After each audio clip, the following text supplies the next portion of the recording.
7월 마지막 주일입니다. 여름이 가장 깊었습니다. 성령 충만함으로 여러분의 삶이 성령 행전의 삶을 살아가시기를 주님의 이름으로 축원하며 기도합니다.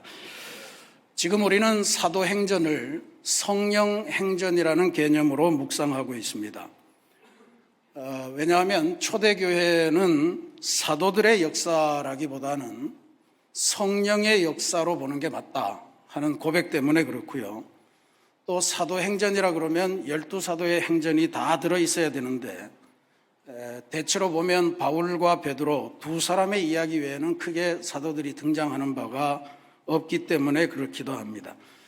근데 그럼에도 불구하고 사도행전을 베드로와 바울 이 두 사람을 중심으로 해서 구분해 보면 크게 두 파트로 나누는데 첫 번째 파트는 1장부터 시작해서 11장 18절까지의 이야기고요.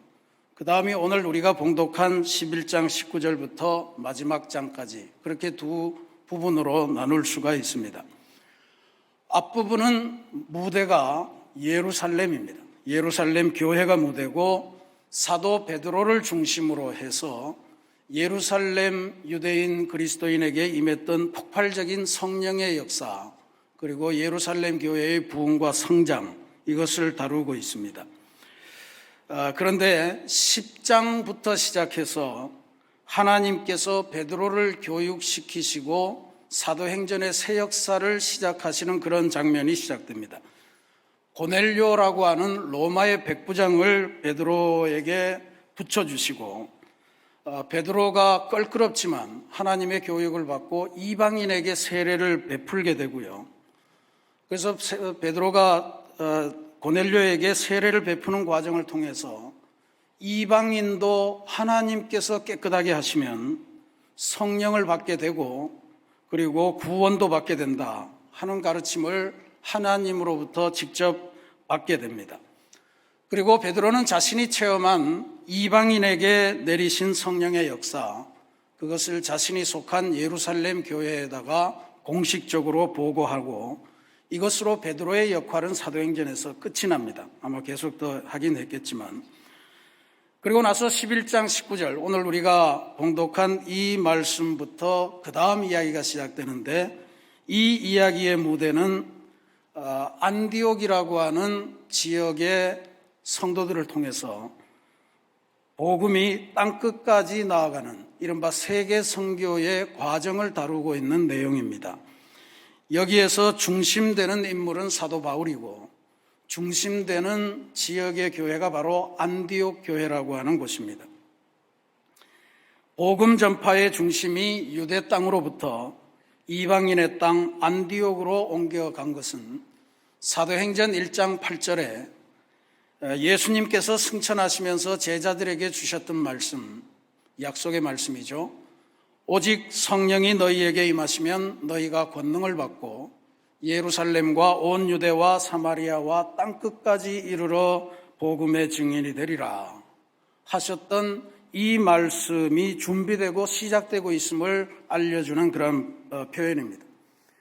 어쨌든 예루살렘 중심으로 해서 일어나던 복음의 역사가 유대를 벗어나서 이른바 땅끝까지 세계로 나아가는 그 과정의 출발점을 이루었던 것이 안디옥 교회입니다.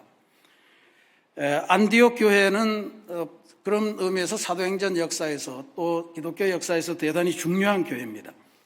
사도행전 13장에 보면 안디옥 교회 교인들이 모여서 기도할 때 성령이 강력하게 임하시고 그 성령이 교인들에게 주시는 명령이 뭐냐면 바울과 바나바 그들 교회 안에 있는 지도자들을 따로 특별히 세워서 선교사로 파송해라 하는 그런 명령을 받게 됩니다. 그리고 그들을 선교사로 파송하는 역사를 가집니다. 그러니까 선교사를 파송하는 역사는 안디옥 교회에서부터 시작이 됐다 이렇게 볼 수가 있겠죠. 그런 의미에서 안디옥 교회는 우리 새신교회로서도 모범을 우리가 본받아야 될 그런 모범교회로 그렇게 여겨야 됩니다. 우리는 대한민국의 어머니 교회는 될 수가 없습니다. 지금 이 땅의 어머니 교회들은 다 135년, 6년, 7년 이런 역사를 가지고 있습니다. 우리는 이제 40년을 갓 지났는데 어머니 교회의 역할을 감당할 수 없지만 우리는 대신에 안디옥 교회를 모범으로 해서 세계 선교를 열어가는 귀한 교회로 새로운 출발, 은혜로운 출발을 할 수 있다는 점이 우리에게는 대단히 중요한 일입니다. 근데 안디옥 교회를 볼 때 저희들이 아주 중요한 점 몇 가지가 있어서 오늘 그것을 여러분과 함께 나누려고 합니다. 안디옥 교회는요, 사도들로부터 시작된 교회가 아니었습니다. 평신도들이 시작한 교회였고 처음부터 복음이 갖고 있는 유대교적인 편견 이런 것들을 다 걷어내버리고 복음에 입각한 아주 정말로 복음적인 교회를 만들었다는 점에서 우리들의 모범이 된다고 하는 점입니다. 오늘 저희들이 봉독한 이 말씀을 통해서 안디옥 교회와 성도들은 어떤 교회였고 어떤 성도들이었을까 하는 것을 살펴보며 은혜를 나누고자 합니다. 맨 먼저 안디옥 교회는 박해로 인해서 생겨난 교회입니다. 이거는 안디옥 교회가 박해를 전혀 다른 차원에서 해석하는 교회였다 하는 것을 우리들에게 가르쳐 줍니다. 박해가 와서 그냥 뭐를 중단한 것이 아니고 박해가 오니까 오히려 바닥으로 내려앉았고 그래서 바닥으로부터 새롭게 복음을 전파하는 평신도들이 나타난 그런 역사가 이루어진 것이 바로 안디옥 교회였습니다. 19절 말씀에 이렇게 돼 있죠. 그때에 스데반의 일로 일어난 환란을 말미암아 흩어진 자들이 베니게와 구브로와 안디옥까지 이르러 이렇게 돼 있습니다.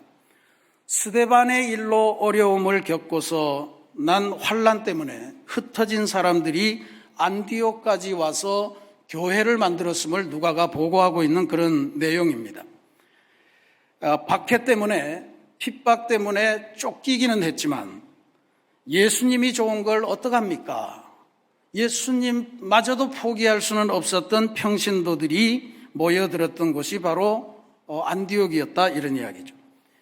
여기서 언급하는 스데반의 일이라고 하는 것은 스데반의 죽음, 즉 스데반의 순교 사건을 의미합니다. 초대교회가 뽑은 7 집사님 중에 한 분이었던 스데반 집사님이 그리스도의 복음을 공개적으로 전합니다. 예수님이 부활하셨습니다. 그분이 우리의 구세주입니다. 그런데 이 설교를 전할 때 많은 유대인들이 마음의 찔림을 느끼기 시작했다고 그랬어요. 예수님을 십자가에 못 박았잖아요. 그런데 그 찔림이 회개로 이어지지 않고 그 말을 하는 스데반의 입을 닫아야 되겠다 해서 스데반을 공개적으로 돌로 쳐 죽이는 그러한 형벌을 자행합니다. 그리고 나서 그들은 두려웠습니다. 제2의 스데반, 제3의 스데반이 나타나면 어떡하냐. 이것을 막아야 되겠다 해서 모든 그리스도인들을 박멸하자. 이렇게 계획을 잡았고 이 박멸하는 계획에 선두에 섰던 사람이 바로 사울, 우리가 오늘날 바울이라고 알고 있는 그 사람입니다. 바울은 열성적인 유대인들을 조직해서 집집마다 다니면서 그리스도인들을 다 끌어냈습니다. 그리고는 죽이는 그러한 역할을 감당을 했습니다. 그러니 피하지 않을 수가 없었죠. 여기에 나오는 베니게라고 하는 지역은 우리가 역사 시간에 페니키아라고 배운 그 지역입니다. 지금 이게 예루살렘에서부터 대략 500km 정도 떨어진 곳이라고 그래요. 오늘날은 500km가 그냥 차 타고 몇 시간 가면 되는 거리지만 2000년 전에 500km는 자신의 삶의 뿌리를 빼야 되는 그러한 이동이었습니다. 제가 어떤 권사님의 봉헌을 통해서 라오스에 건축한 교회가 하나 있습니다. 작년에 우리 라오스 선교단이 라오스에서 방문하고 함께 기도했던 교회이기도 합니다. 그 교회는 라오스의 수도인 비엔티안에서 무려 700km 떨어진 산골 마을에서 복음의 자유를 찾아서 수도까지 행진해온 일련의 무리들이 세운 교회였습니다. 그들이 살고 있던 그 도에 도지사가 새로 부임했는데 그 도지사가 새로 내세운 정책 중에 하나가 우리 도는 이제부터 기독교인 0%, 기독교인이 한 명도 없는 도를 만들겠다 하면서 무자비한 탄압을 가했습니다. 많은 사람들이 신앙을 포기하고 그 자리에 살았지만 신앙을 포기할 수 없었던 몇 집안이 집안을 다 팔아서 정리하고 다들 손에 손을 잡고 신앙의 자유가 있을 것으로 예상되는 수도까지 와서 교회를 건설했던 것입니다. 오늘날 우리 같으면 어떡하시겠습니까? 우리로서도 도저히 상상할 수가 없죠. 그런데 안디옥 교회가 바로 그런 교회였다, 이런 것입니다. 오늘날 우리도 이 안디옥 교회 교인들이 박해를 대하는 이 믿음을 본받아야 될 줄로 믿습니다. 안디옥 교회는 박해가 닥쳐올 때 복음을 포기한 사람들이 아니라 박해를 도리어 복음 전파의 기회로 선용하려고 했던 그러한 사람들에 의해서 만들어진 교회라는 점을 기억하셔야 됩니다. 대충 우리에게 감당치 못할 박해나 시련이 올 때 우리는 하늘이 무너지는 듯, 땅이 꺼져버린 듯, 모든 것이 끝났다 이러면서 포기를 하는 경우가 많습니다. 그러나 절대로 절망하지 마시기 바랍니다. 그건 기독교인의 방법이 아닙니다. 안디옥 교회를 보면서 우리에게 닥치는 고난과 환난, 그것을 하나님의 찬란한 승리의 발판으로 삼으시는 그러한 성도님들이 되시기를 바랍니다. 우리 모두가 잘 아는 프랑스의 대문호가 한 사람 있습니다. 그는 48세 되던 해에 나폴레옹 3세의 쿠데타에 반기를 들었다가 국가로부터 추방당하는 그런 명령을 받습니다. 그래서 프랑스에 살지 못하고 벨기에에 있는 비안덴 성이라는 곳에 유폐가 됐는데 무려 20년 동안을 감금이 됐습니다. 모든 사람들이 이제 그의 문학적인 삶은 끝났다, 그의 정치적인 삶도 이제는 다 끝나버렸다, 모든 것이 끝났다 생각을 했습니다. 그러나 그는 그 20년 유배 생활 동안에 위대한 창작 활동에 전념을 했습니다. 그래서 그 중에 나왔던, 그 기간 중에 나온 유명한 소설의 제목 하나를 들면 여러분이 다 아실 겁니다. 레 미제라블. 그리고 이 작품을 썼던 사람은 바로 프랑스의 대문호, 세계적인 문호인 빅토르 위고입니다. 우리가 사도 바울의 삶도 기억하기를, 사도 바울이 만약에 평탄한 전도자의 삶을 갖다면, 그가 옥중에 갇히는 환난이 없었다면 우리들은 지금 신약 성경의 4분의 1에 달하는 그의 성경을 접할 수 없게 되었을 것이라는 것을 생각해야 됩니다. 바울은 감옥에 갇히는 고난을 당했지만 그 고난을 오히려 하나님의 말씀을 저술하고 성도들을 권면하는 기회로 삼고 선용해서 오늘 우리에게 성경을 남겨주었던 것입니다.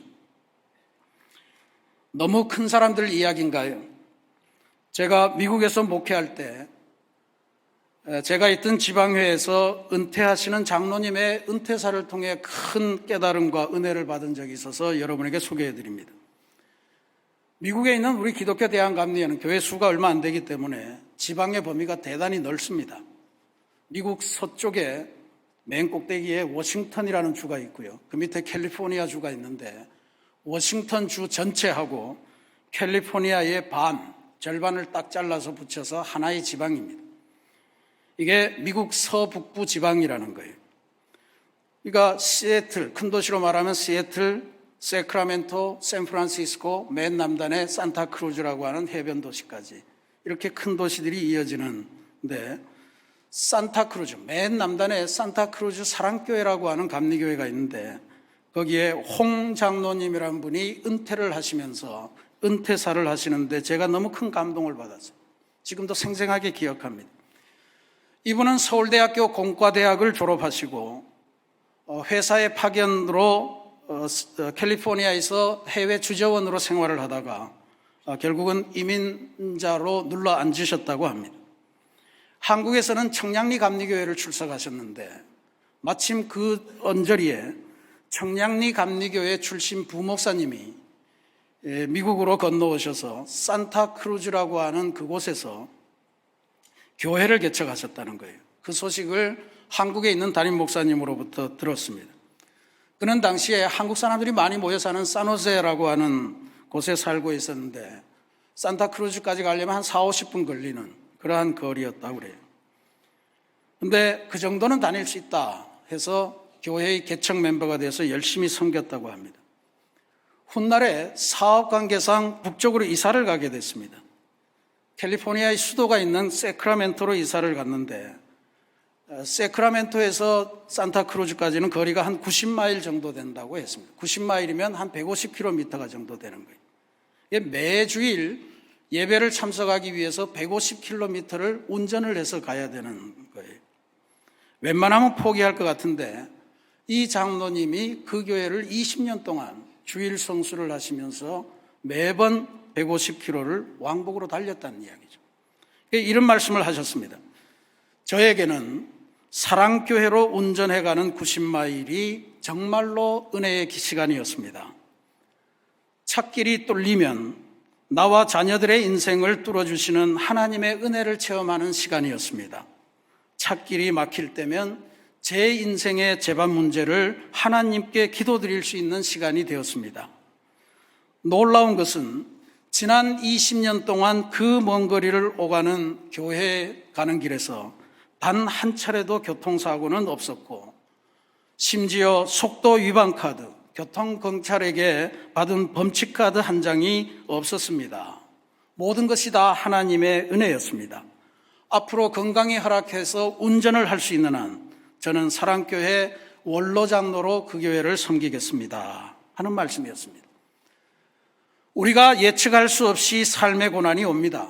그러나 고난에 지지 말고 고난을 핑계 삼지 말고 고난을 찬란한 승리의 발판으로 만드시고 하나님의 은혜를 모셔드리는 위대한 평신도의 삶, 이것이 바로 안디옥 교회가 가지고 있었던 것이고 우리 주변에 있는 수많은 믿음의 사람들이 우리에게 전해주는 승리입니다. 우리 새신교회 교우 여러분들도 이러한 위대한 평신도들이 다 되시기를 주님의 이름으로 기도드립니다. 두 번째로 안디옥 교회를 생각하실 때 우리가 기억해야 될 것은 안디옥 교회 교인들의 열린 마음입니다. 19절 20절 말씀입니다. 그때의 스데반의 일로 일어난 환란으로 말미암아 흩어진 자들이 베니게와 구브로와 안디옥까지 이르러 유대인에게만 말씀을 전하는데 그 중에 구브로와 구레네 몇 사람이 안디옥에 이르러 헬라인에게도 말하여 주 예수를 전파하니, 이런 구절이 있습니다. 유대인에게만 말씀을 전하는 것이 당시의 상식입니다. 그런데 헬라인에게도 주 예수를 전파하니 라고 하는 것은 당시로서는 불경한 일이고 한편으로 보면 혁명적인 일입니다. 특별히 경건한 유대인들이 보기에 이건 납득할 수 없는 일이에요. 어떻게 헬라인에게, 이방인에게 하나님의 거룩한 복음을 전하냐, 이 이야기예요. 여러분들 중에 혹시 나중에 하늘나라에 가셔서 하나님을 직접 만나고 혹시 내가 하는 한국말을 하나님이 못 알아들으실까 봐 염려하는 분 안 계십니까? 혹시 여러분이 기도 중에 하나님에게 직접 응답을 받았는데 그 응답이 하나님이 히브리어로 말씀하셔서 그걸 못 알아들었고 해석을 못해서 억울했던 경험은 안 계십니까? 아마 안 계실 거예요. 하나님은 히브리어만 말씀하시는 분이 아니라 한국어도 유창하게 하시는 그런 분이시기 때문입니다. 그런데 1세기의 유대인은 그렇게 생각하지 않았다는 거예요. 하나님은 오로지 히브리어만 말씀하실 수 있는 분이다, 이렇게 믿었습니다. 그래서 히브리어를 알아들을 수 있는 유대인만이 하나님의 복음을 들어야 되고 하나님의 구원에 이룰 수 있다, 이렇게 믿었던 거예요. 그래서 이 유대인들, 특별히 유대인 남자들은 매일같이 하루에 3번씩 하나님께 감사 기도를 드리면서 기도를 드릴 때마다 3가지를 하나님께 감사드렸다는 거예요. 첫 번째는 동물이 아니고 사람으로 태어나게 해주셔서 너무 감사합니다, 기도했고요. 두 번째는 여성분들 죄송합니다, 여자로 태어나지 않고 남자로 태어나게 해주셔서 너무 감사합니다, 기도했고요. 세 번째는 이방인이 아니라 유대인으로 태어나게 해주셔서 감사합니다. 이 3가지를 공식적으로 하루에 3번씩 감사하는 그런 사람들이었습니다. 그러니까 이런 유대인들의, 이걸 선민의식이라고 그러죠. 우리만 구원받을 수 있다라고 하는 이 선민의식은 복음이 유대 땅을 벗어나서, 유대인을 벗어나서 다른 사람들에게, 다른 지역으로 나아가는 데는 결정적인 걸림돌이 됐던 거예요. 그러니까 아까 말씀드린 하나님께서 베드로를 시청각 교육시키시면서 10장부터 해서 계속해서 그의 생각을 바꾸는 그 어려운 과정, 그걸 자세히 살펴보면 이런 이야기입니다. 성령이 인도해서 베드로가 옥상으로 기도하러 갔는데요. 시장 한 틈을 타서 하나님께서 그에게 환상을 보여주십니다. 큰 보따리를 내려주시는데 그 보따리를 열어봤더니 온갖 네발 짐승과 들짐승과 기는 것과 나는 것이 우글우글대고 있더래. 하늘에서 음성이 들려왔습니다. 일어나서 잡아먹어라. 베드로가 그 보따리 안에 보니까 이게 전부 다 이상한 것들이거든요. 그러니까 이렇게 대답합니다. 속되거나 깨끗하지 않은 걸 제가 먹어본 적이 없습니다. 율법이 금하는 것을 한 번도 제가 부정한 음식을 대본 적이 없습니다. 그러니까 또 음성이 하늘에서 들려와요. 내가 깨끗하게 만들었는데 네가 왜 더럽다고 그러냐? 네가 왜 속되다고 그러냐? 그리고 이 환상을 3번을 보여주신 거예요. 그제서야 베드로가 조금 이상하다 그러는데 밑에서 고넬료라고 하는 사람이 보낸 사람을 만나고 고넬료를 따라갔더니 그 사람은 이방인이고 세례를 받기 원한다는 거예요.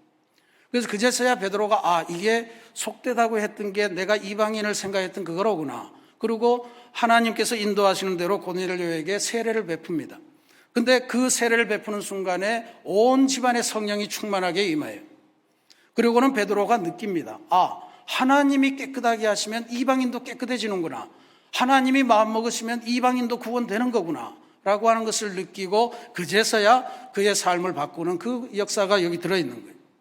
그러니까 하나님이 베드로의 그 선민의식을 바꾸는데도 이렇게 힘든 과정을 밟았으니 이 유대인의 선민의식이라는 게 얼마나 어려운 거예요. 그 편견이라는 게 얼마나 대단한 겁니까? 그런데 감사하게도 안디옥 교회는 애초 출발할 때부터 이런 편견이 전혀 없는 교회였다라고 하는 사실입니다. 열린 교회였습니다. 안디옥 교회는 유대인들로 구성된 교회가 아니고 다민족 교회, 다인종 교회였습니다. 사도행전 13장 1절에 이런 구절이 나와요. 안디옥 교회에 선지자들과 교사들이 있으니 곧 바나바와 니게르라 하는 시므온과 구레네 사람 루기오와 분봉왕 헤롯의 젖동생 마나엔과 및 사울이라. 이게 안디옥 교회의 지도자들, 교사요 목회자로 섬기는 사람들이다 이렇게 내는데 바나바 이 이름은 우리가 알죠. 근데 니게르라 하는 시므온, 이 니게르라고 한 게 뭐냐 하면 우리가 지금 쓰는 니그로라고 하는 말의 원래 말입니다. 그러니까 흑인 검은 사람이라고 불리던 시므온, 그다음에 여기 구레네 사람 루기오 이렇게 나오죠. 이 구레네가 지금 어디냐 하면 리비아입니다. 그러니까 이미 그때 당시에 아프리카계의 개종자들이 안디옥 교회에 와서 지도자의 역할을 하고 있었다는 것을 말해요. 포용했다는 겁니다. 그 다음에 헤롯의 젖동생 마나엔, 헤롯 초대교회를 박해하던 그 헤롯 왕이죠. 그 헤롯 왕과 같은 유모를 두고 자라난 젖동생이다 이런 이야기예요.